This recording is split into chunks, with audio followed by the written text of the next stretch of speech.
जय हिंद दोस्तों, आज मैं लेकर आया हूँ आपके लिए अहिंसा हर्बल केयर का अमृत कफ हर बटी समस्त प्रकार की श्वास तंत्रिका को साफ करने एवं कफनाशक बटी।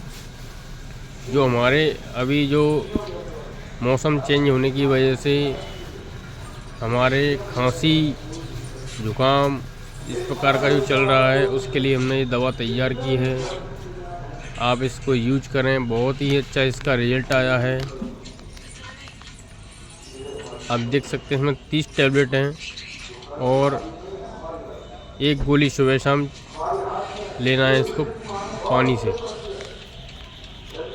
बहुत ही इसके अच्छे रिजल्ट हैं, इसका सेवन करें।